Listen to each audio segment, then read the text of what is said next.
आज की वीडियो में हम क्लास 11th के चैप्टर नंबर 4 के जो बचे हुए न्यूमेरिकल हैं उनको हम करेंगे। इससे पहले वाले वीडियो में कुछ न्यूमेरिकल किए थे और उससे संबंधित कुछ न्यूमेरिकल आज भी किए जाएंगे, और अगर कुछ क्वेश्चन एक आध बचते हैं तो वो एक नेक्स्ट वीडियो में बनाकर उनको पूरा कर देंगे। तो देखते हैं आगे के क्वेश्चन जो हमने किए थे। तो क्वेश्चन है कि प्रारंभिक गति, आपको हम क्वेश्चन बोल रहे हैं, आप क्वेश्चन को वीडियो को रोक के लिख लीजिए। प्रारंभिक गति 10 मीटर प्रति सेकंड वाला एक पिंड 10वें सेकंड तक एक स्थिर त्वरण 5 मीटर प्रति सेकंड स्क्वायर से गति करता है। अंतिम सेकंड में कण का विस्थापन ज्ञात कीजिए।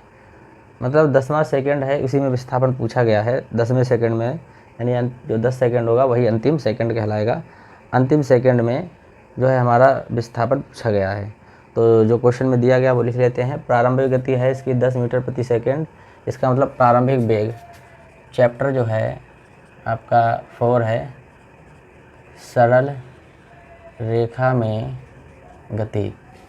तो प्रारंभिक गति दी गई, यानी कि प्रारंभिक वेग जो दिया गया है, क्वेश्चन आप क्रम से डाल लीजिए। प्रारंभिक वेग मतलब u बराबर आपको दिया गया है 10 मीटर प्रति सेकंड स्क्वायर। 10 मीटर प्रति सेकंड केवल वेग दिया गया है। उसके बाद 10वां सेकंड जो होगा वही अंतिम से जो है 1 सेकंड कहलाएगा।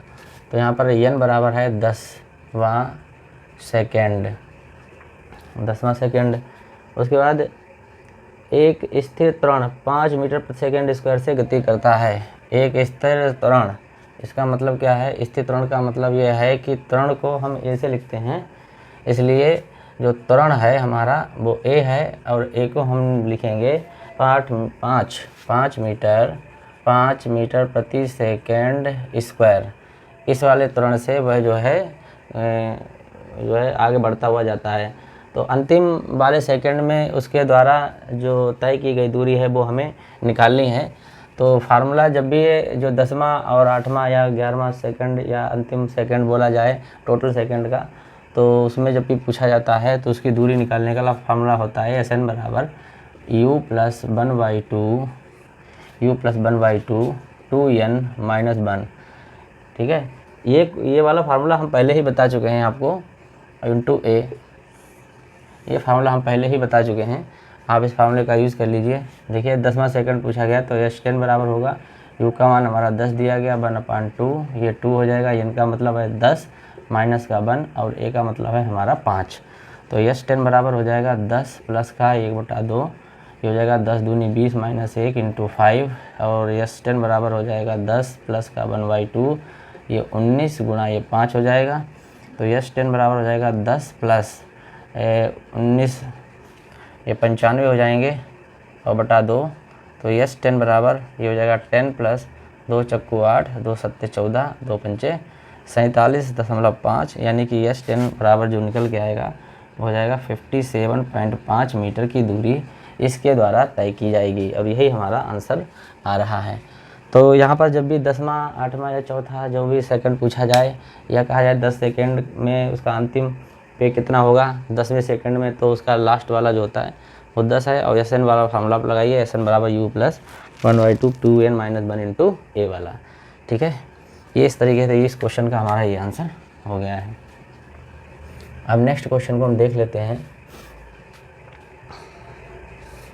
अगला है क्वेश्चन हमारा, हम क्वेश्चन को बोल रहे हैं, आप उस क्वेश्चन को जो है लिख लीजिए।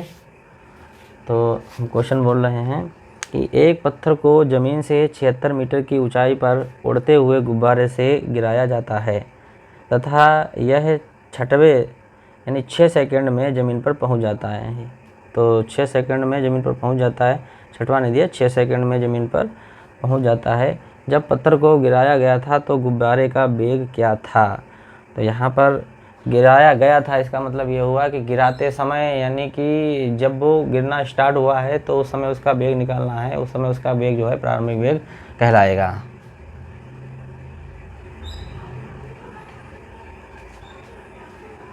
तो जो क्वेश्चन में दिया गया है वो हम लिख लेते हैं। एक पत्थर को ज़मीन से 76 मीटर की ऊंचाई पर जो उठते हुए गुब्बारे से गिराया गया है। 76 यानी ऊंचाई जो दी गई है, अगला क्वेश्चन है, h बराबर है 76 मीटर, ठीक है, और ऊंचाई गुब्बारे से गिराया जाता है तथा 6 सेकंड में, यानी कि t बराबर आपका दिया गया है। ऊंचाई जो है h से लिखी जाती है और जो समय है वो t से लिखा जाता है। ये 6 सेकंड है हमारा। उसके बाद इसमें दिया गया है कि प्रारंभिक वेग मतलब u हमें यहाँ पर इसका निकालना है और g का मान दिया गया है गुरुत्वीय त्वरण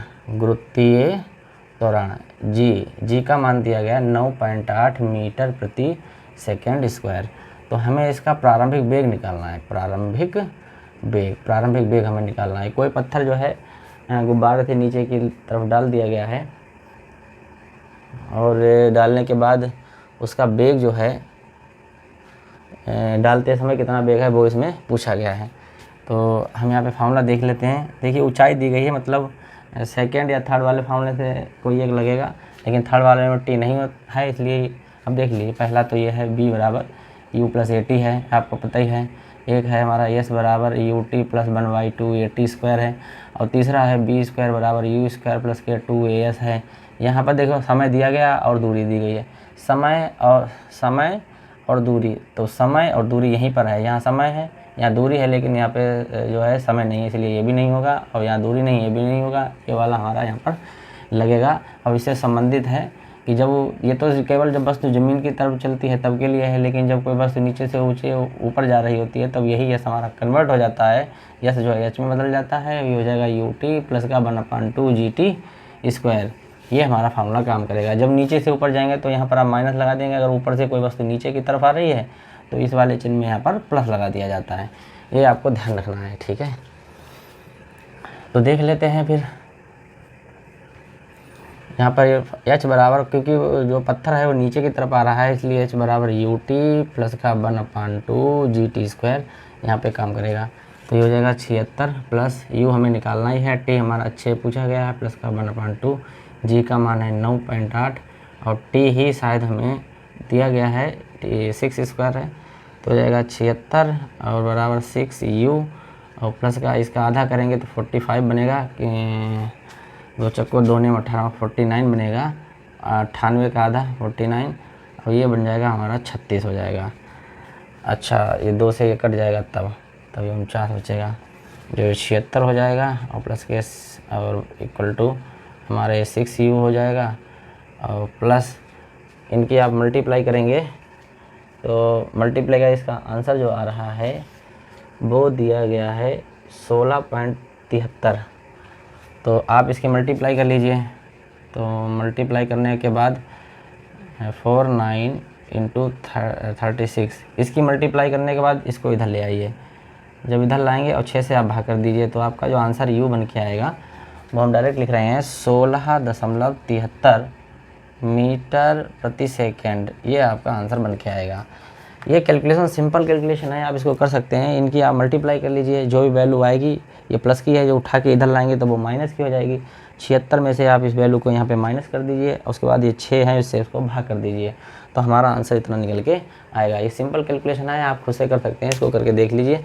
हमने इसको डायरेक्ट यहाँ पर इसका आंसर लिख रखा है, वो आप अपने आप ही कर लीजिए, ठीक।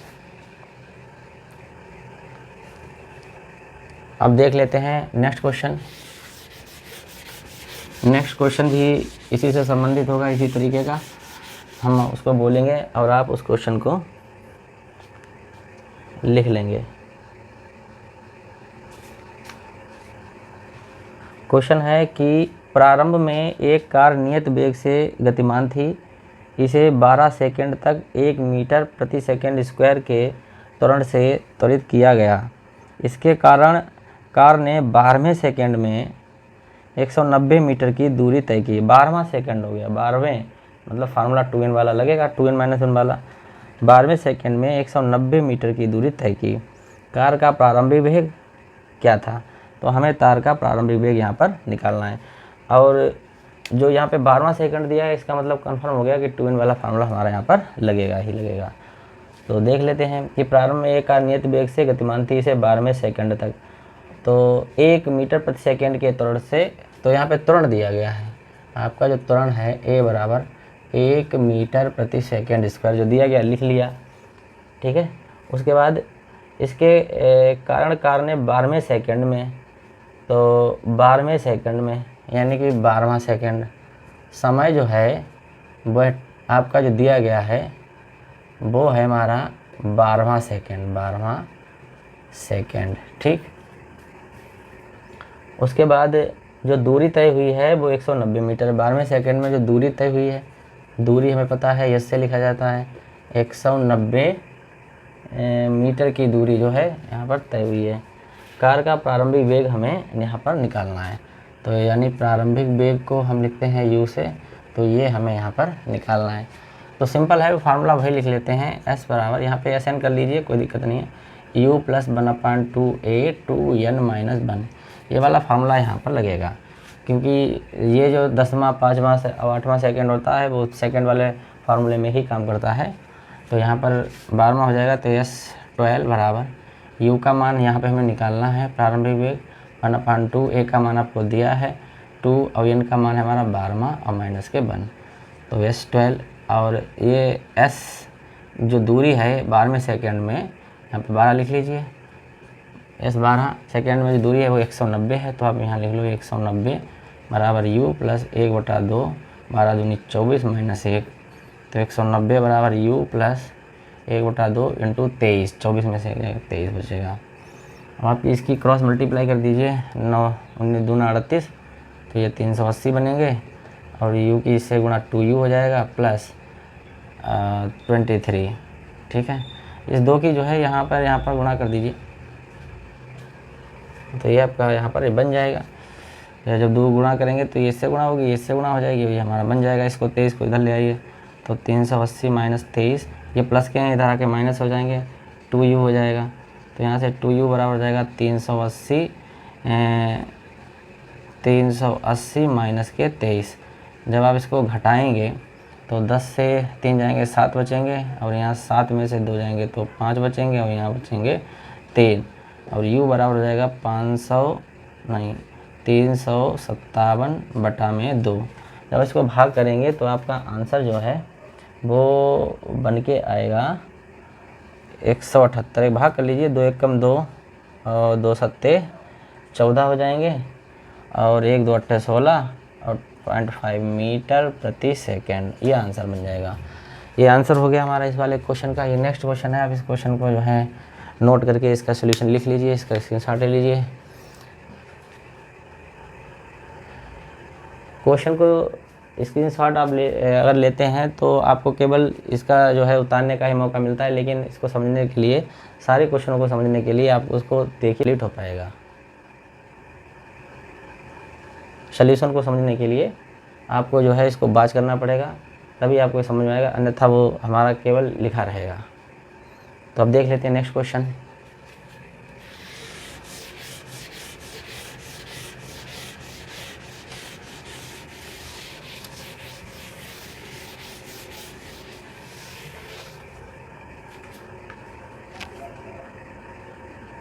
हम अगला क्वेश्चन बोलेंगे, आप उस क्वेश्चन को जो है उतार लेंगे। सिंपल सा क्वेश्चन है। यहाँ पर एक गेंद को 24.5 मीटर प्रति सेकेंड की चाल से ज़मीन से ऊर्ध्वाधर ऊपर की ओर फेंका जाता है, कितने समय के बाद गेंद ज़मीन से 29.4 मीटर की ऊंचाई पर होगी। ये क्वेश्चन आप जो है आप लिख लीजिए और उसको अपने आप से लगाने की कोशिश कीजिए। अगर ये नहीं हो रहा है तो आप जो है कमेंट करके बताइए, उसको हम क्वेश्चन को करवा देंगे। अब देख लेते हैं अगला क्वेश्चन। अब आज जो है एक ग्राफ वाले एक आध क्वेश्चन कर लेते हैं, जिससे थोड़े हमें ग्राफ वाले क्वेश्चनों को हल करने में थोड़ी आसानी होगी। तो सबसे पहले हम ग्राफ को कंप्लीट कर लेंगे, उसके बाद क्वेश्चन को हम आगे की ओर लगाएंगे। तो देख लेते हैं ग्राफ किस तरीके से बना हुआ है। ये ग्राफ इस तरीके से दिया गया है, पूरा बना हुआ है, यहाँ से यहाँ तक ऐसे खिंचा हुआ है, और ये वैल्यू यहाँ तक खिंची हुई है। हम इसको जो है पूरा बना दे रहे हैं। ये यहाँ पर एक्स अक्ष को दिखा रहा है, और ये यहाँ वाई अक्ष को दिखा रहा है। कुछ यहाँ पर पॉइंट दिए गए हैं। ये पहला वाला यहाँ से 0,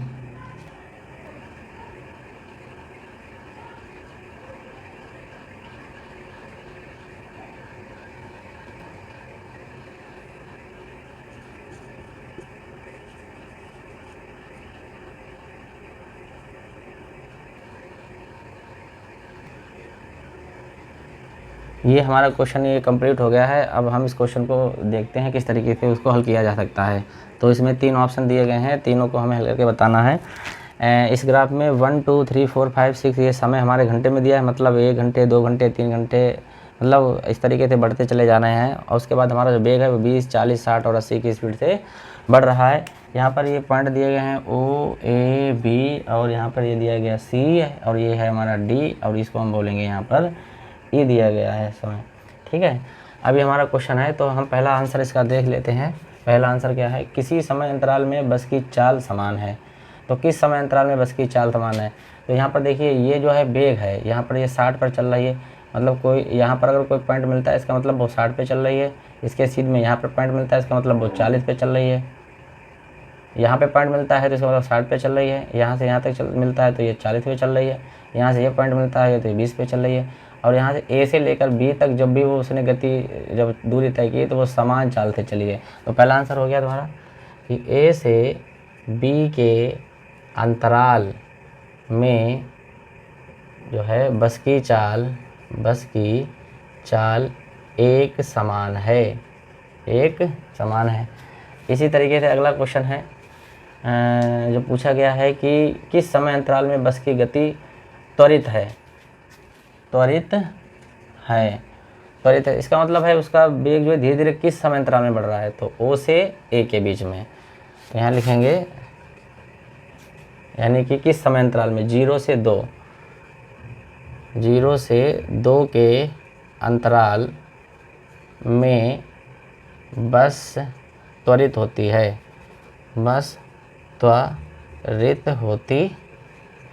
ये इस सेकंड वाले का आंसर हो गया है।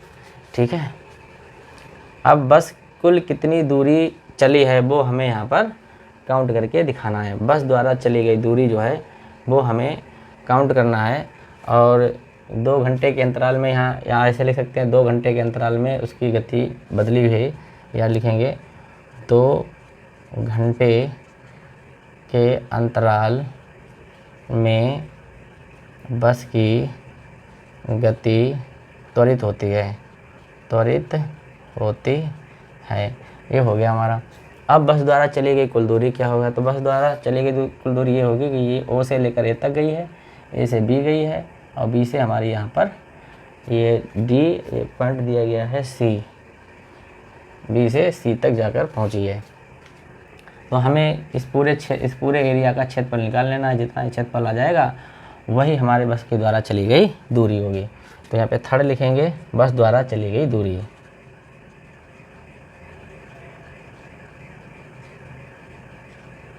बराबर यहाँ पर ये त्रिभुज बन रहा है O A और E, ये एक त्रिभुज बन रहा है तो त्रिभुज का क्षेत्रफल निकाल दीजिए। यहाँ से ये एक हमारा जो है वो क्या बन रहा है, आयत बन रहा है, तो यहाँ पर आयत का क्षेत्रफल निकाल दीजिए। और यहाँ पर भी एक त्रिभुज बन रहा है तो यहाँ पर भी त्रिभुज का क्षेत्रफल लगा देंगे। तो सबसे पहले लिखेंगे बस द्वारा चली गई दूरी बराबर 1/2, या ऐसे लिखेंगे त्रिभुज कौन सा है OAE का क्षेत्र OAE प्लस EABD चतुर्भुज EABD या आयत इसको बोल लेंगे। और ये जो है त्रिभुज है त्रिभुज DBC ब्रैकेट में कर लो के क्षेत्रफल। तो बस द्वारा चली गई दूरी बराबर होगी हमारी ये 1 2 3 इन तीनों का क्षेत्रफल का योग। ठीक है, तो सबसे पहले लिखेंगे 1/2। इस त्रिभुज का क्षेत्रफल आधार इंटू ऊंचाई, आधार है OE ऊंचाई कितनी है EA, तो EA हो जाएगा प्लस ये हमारा एक आयत है तो आयत का क्षेत्रफल क्या होगा, लंबाई गुणा चौड़ाई। लंबाई है ED और चौड़ाई इसकी ये मान लीजिए AE, तो AE हो जाएगा प्लस आगे वाले त्रिभुज का क्षेत्रफल हो जाएगा 1/2 आधार इंटू ऊंचाई, आधार है DC, ऊंचाई है BD, DC गुणा BD 1/2 OE और EA जो है, अब देख लीजिए OE कितना है हमारा 2 है, 0 से 2 चले हैं तो ये 2 हो जाएगा। और EA हमारे यहाँ से यहाँ तक कितना है 60 है, देख लीजिए 0 से कितनी है 60 है तो ये 60 हो जाएगा।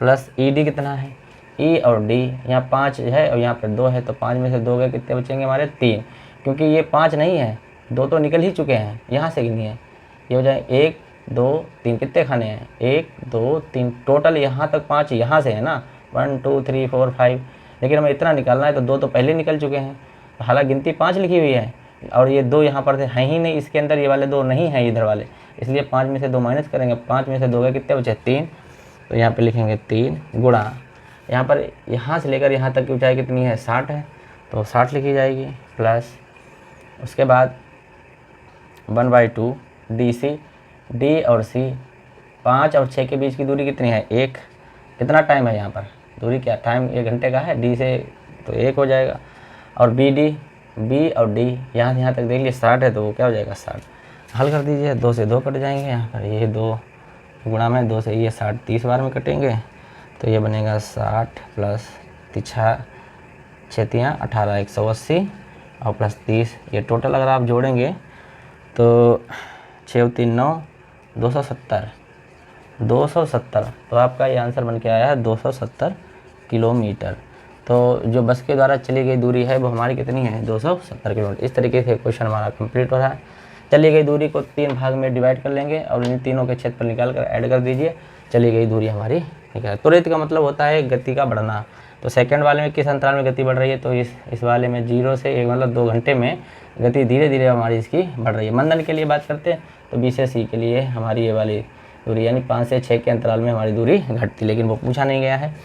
और ए से बी के अंतराल में बस की चाल क्या है, तो ए से बी के समान चाल से चल रही है। यहाँ पर जब बढ़ रहा है, अगर ये यहाँ पर बढ़ रहा होता तो ये लाइन जो है ऊपर की तरफ चली जाती, तो यहाँ पर ये समान है। तो इस तरीके से हमारा क्वेश्चन कंप्लीट हो गया। ये नेक्स्ट क्वेश्चन जो है कोई भी है आप उसको डाल लीजिए। अब देख लेते हैं अगला क्वेश्चन। अगला क्वेश्चन जो है वो भी हम ग्राफ से संबंधित ही कर लेंगे और उसको हल करेंगे। सिंपल सा क्वेश्चन है, देख लीजिए।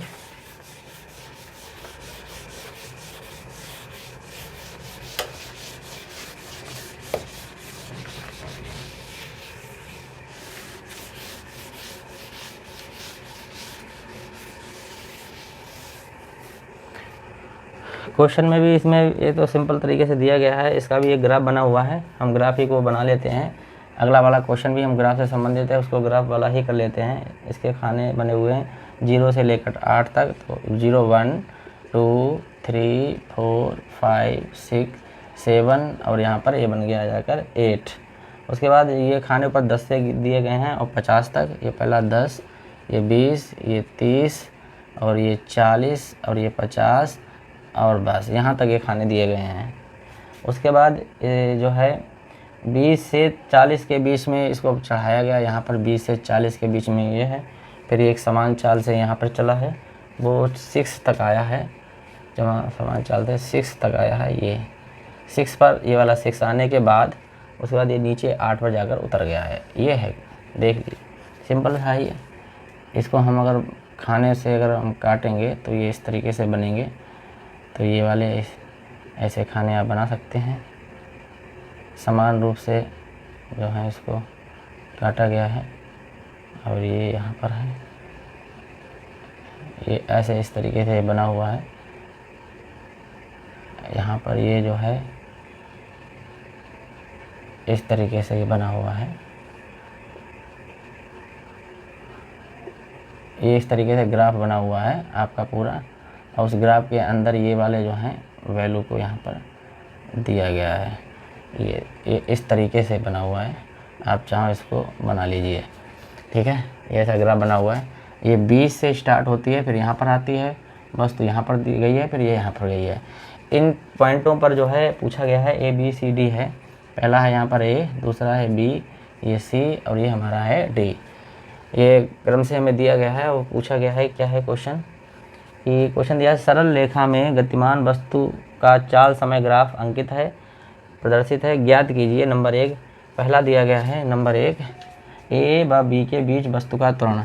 A व B के बीच वस्तु का त्वरण, ये पहला है। उसके बाद सेकंड वाला दिया गया है B से C के बीच वस्तु का त्वरण। B से C के बीच वस्तु का त्वरण ये है। तीसरा वाला जो दिया गया है वो सी से डी के बीच, सी से डी के बीच वस्तु का त्वरण, ये यहाँ पर पूछे गए हैं। तीन जो हैं यहाँ पर पूछे गए हैं, तीनों पे हमें बारी बारी से इसके आंसर निकाल लें। तो ए से बी के बीच सबसे पहला देख लेते हैं। ए से बी के बीच त्वरण, त्वरण का फार्मूला होता है, त्वरण बराबर होता है वेग में परिवर्तन, वेग में परिवर्तन बटे समय अंतराल। तो यहाँ पर जो ग्राफ में दिया गया है ये हमारा इधर साइड में ये वेग है, इसमें यहाँ पर ये त्वरण बराबर होता है वेग में परिवर्तन बटे समय अंतराल। तो ये हमारा वेग दिया गया है, इधर हमारा समय दिया गया है, यानी कि ये t दिया गया है। तो वेग में परिवर्तन आप देख लीजिए, a से b तक वेग में परिवर्तन हुआ 20 से 40। जब a से b तक गई है यानी 20 से हमारे यहाँ पर पहुँची है, इसके सामने क्या है 40, तो 20 से 40 है। तो यहाँ पर हम v1 बराबर 20 लिख देते हैं, v2 बराबर 40। समय देख लीजिए 0 से 2 हुआ है, यानी कि t1 बराबर 0 है और t2 बराबर हमारा 0 से 2 हुआ है, यानी 2 दिया गया। तो यहाँ से जो त्वरण निकल के आएगा वो आएगा b2, बड़ी में से छोटी घटा दीजिए, 40 में से 20 घटाएंगे और यहाँ 2 सेकंड में से ये देखो वैल्यू को बड़ी से छोटी घटाइए, ठीक है। ये बढ़ रहा है यहाँ पर, इसलिए 40 से 20 जाएंगे और यहाँ समय जो घटेगा ये बड़े में से छोटा, यानी 2 - 0। 40 में से 20 जाएंगे, यहाँ पर कितने बचेंगे 20 बचेंगे और 2 में से 0 ये 2 बचेगा, 2 से 2 कटेगा 10 आ गया। इसका त्वरण है 10 मीटर प्रति सेकेंड स्क्वायर। ये पहला इसका आंसर हमारा हो गया है। अब सेकेंड वाला ऑप्शन देख लेते हैं। बी से सी के बीच वस्तु का त्वरण, बी से सी के बीच त्वरण, ये आप देख लीजिए त्वरण। फिर से त्वरण और वेग में परिवर्तन बटे समय अंतराल। यहाँ पर आप देख लीजिए क्या है, बी से सी में हमारा देखिए एकदम सीधी लाइन जा रही है, ऊपर नहीं जा रही है ना ही नीचे उतर रही है। इसका मतलब वेग में वेग हमारा त्वरण क्या होगा 0 होगा, समान चाल से चल रही है के बीच। यहाँ लिखेंगे क्योंकि बी से सी में समान चाल है, समान चाल है, अतः जो त्वरण होगा त्वरण 0 होगा। बी से सी के बीच जो त्वरण है, क्योंकि बी से सी में समान चाल है अतः त्वरण 0 होगा। हमारा थर्ड आप देख लीजिए क्या होगा। थर्ड में सी से डी के बीच का त्वरण, सी से डी,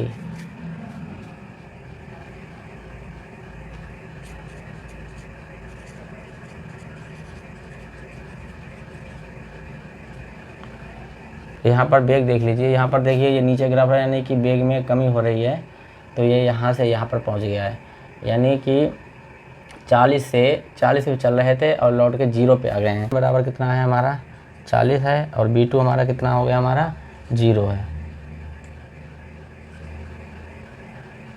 t1 हमारा कितना 6 पे था और t2 हमारा कितना हो गया हमारा 8 है। तो त्वरण निकाल लीजिए।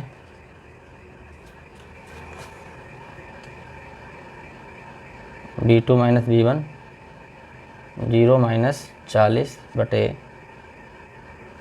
8 - 4, तो हो जाएगा 40 बटे 4। 4 से कटेंगे 10 वो माइनस होंगे, माइनस के 10 मीटर प्रति सेकेंड स्क्वायर से यहाँ पर हमारा जो वेग होगा वो कम होगा, यानी कि ये त्वरण हो गया, मंदन हो गया। तो यहाँ इसके बीच त्वरण हमारा -10 मीटर प्रति सेकेंड स्क्वायर के।